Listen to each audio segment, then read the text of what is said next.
കേരളത്തിൽ ആദ്യമായി laparoscopy urology വിഭാഗം തുടങ്ങിയ സാറാണല്ലോ. അന്ന് നേരിടേണ്ടി വന്ന ചാലഞ്ചസ് എന്തൊക്കെയാണ്? ആ സമയത്ത് ലാപ്രോസ്കോപ്പിക് യൂറോളജിസ്റ്റ് കേരളത്തിൽ അവയർനെസ് തന്നെ കേരളത്തിലില്ലായിരുന്നു. അടുത്ത ലാപ്രോസ്കോപ്പിക് യൂറോളജിസ്റ്റ് എന്ന് പറയുന്നത് കോയമ്പത്തൂരിൽ ഒരാളെ ഉണ്ടായിരുന്നു. അപ്പോൾ കേരളത്തിൽ നമുക്കറിയാമല്ലോ, പേഷ്യൻസ് എല്ലാം മറ്റ് ഡോക്ടേഴ്സിൻ്റെ അടുത്ത് അഭിപ്രായം ചോദിക്കുമല്ലോ.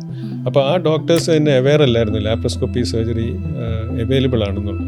അപ്പോൾ വളരെ ബുദ്ധിമുട്ടായിരുന്നു പേഷ്യൻസിനെ കൺവിൻസ് ചെയ്യാനും അവരുടെ പരിചയമുള്ള അല്ലെങ്കിൽ റിലേറ്റീവ്സ് ആയിട്ടുള്ള ഡോക്ടേഴ്സിനെ ലാപ്രോസ്കോപ്പിയുടെ സർജറിയുടെ ഗുണങ്ങൾ പറയുകയും അത് സേഫ് ആണെന്ന് പറയും ഓപ്പറേറ്റ് ചെയ്യാനായിട്ട്. ഓപ്പറേറ്റ് ചെയ്ത് കഴിഞ്ഞ് ഇത് കോൺഫറൻസസിൽ പ്രസൻറ്റ് ചെയ്യുമ്പം പല സർജൻസും ഇത് വളരെ എതിർത്തിട്ടുണ്ട്. പക്ഷേ ഇപ്പോൾ കാലക്രമേണ അവർ അതിൻ്റെ ഗുണങ്ങൾ വരികയും അതിൻ്റെ പബ്ലിക്കേഷൻസ് വരികയും എന്നിട്ട് ഇപ്പോൾ ലാപ്രോസ്കോപ്പി വളരെ വൈഡ്ലി അക്സെപ്റ്റഡ് ആണ്.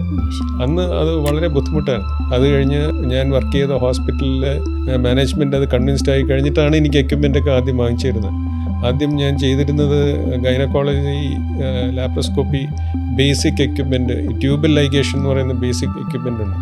അത് വെച്ചായിരുന്നു ഞാൻ മേജർ സർജറീസ് ചെയ്തിരുന്നത്. ഇപ്പോൾ അതിനെക്കുറിച്ച് ആലോചിക്കുമ്പോഴത്തേക്ക് വളരെ വളരെ സന്തോഷം തോന്നുന്നു.